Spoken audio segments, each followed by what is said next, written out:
Bien sûr. Alors on va revenir à la première fois qu'on a entendu parler Astérix, c'était à la radio. Oui, oui, à la radio. Hein. Ça c'est en 66. Et Obélix, c'est Jacques Morel. Oui. Il y a eu Morel, il y a eu Obélix, il y a eu Tornade. Il y a eu Tornade. Il y a eu Tornade. Oui. Regardez, la version radio. Un seul problème reste à résoudre pour nos deux amis. À partir du 18 juillet, sur l'antenne de France Inter, tous les jours de 12h20 à 12h30, vous pourrez écouter le feuilleton que vous attendez tous, Astérix, le Gaulois. Nous avons eu bien sûr beaucoup de difficultés pour adapter Astérix. Il est évident que quand je fais un scénario, je le fais pour Uderzo, c'est-à-dire pour une exécution graphique, et je mets beaucoup de gags visuels, et c'est conçu pour ces dessins. Bien entendu, pour la radio, il fallait transformer tout cela.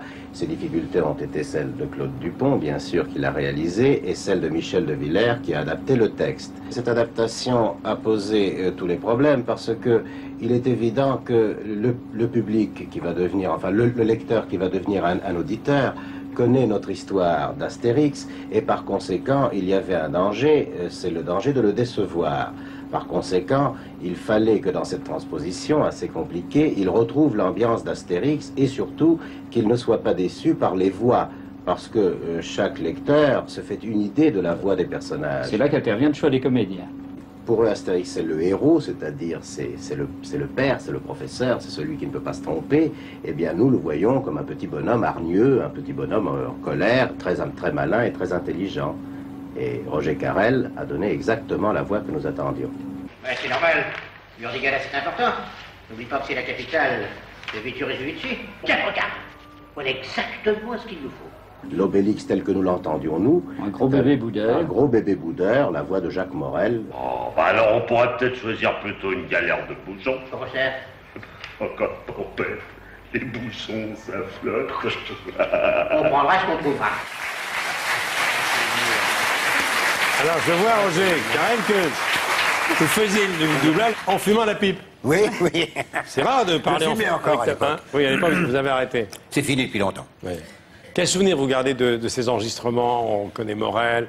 C'était un événement considérable à l'époque. Ah, mais c'était le bonheur, parce qu'on était très attachés à ce petit personnage, parce que d'abord c'est un personnage français, on doublait pour une fois un dessin animé français.